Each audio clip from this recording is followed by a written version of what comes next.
বোলপুর রাজবাড়ির পরে আমরা চলে গেছিলাম সৃজনী শিল্পগ্রামে, যেটা শান্তিনিকেতনের বল্লভপুর এলাকায় শ্রীনিকেতন রোডে ঠিক প্রকৃতি ভবনের অপোজিটেই রয়েছে। এই সৃজনী শিল্পগ্রাম একটি গ্রামীণ শিল্প সংস্কৃতির কেন্দ্র, যা পূর্ব ভারতের বিভিন্ন ধরনের শিল্পকলা সংরক্ষণ ও প্রদর্শন করে। আমরা সকাল 9:22 মধ্যে এখানে পৌঁছে গেছিলাম, কিন্তু তখনও খোলেনি বলে আর এই এতটা রোদের মধ্যে রাস্তায় দাঁড়াবো ভেবে ঠিক অপোজিটের একটা চায়ের দোকান থেকে চা খেতে খেতেই 9:30 বেজে যায় এবং সেখানে আমরা প্রবেশ করি।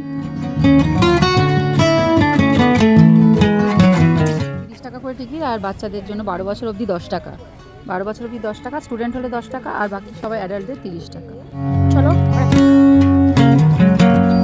তবে এই জায়গাটি সোমবার কিন্তু পুরোপুরি বন্ধ থাকে, বাকি সব দিন সকাল 9:30 থেকে সন্ধ্যে 6:30 পর্যন্ত খোলা থাকে।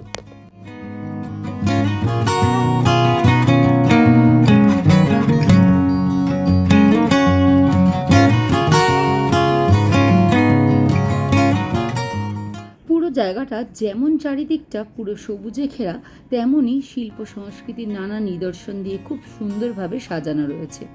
তার সঙ্গে লাল মাটির রাস্তা, দূর থেকে কানে ভেসে আসছে চরকা কাটার গান, বাউল গানের সুর, সব মিলিয়ে এক যেন আলাদা অনুভূতি। বোলপুর শান্তিনিকেতন ঘুরতে গেলে এই সৃজনী শিল্পগ্রামটা অবশ্যই দেখে আসবেন। সবারই দেখার মতো ভীষণই সুন্দর জায়গা।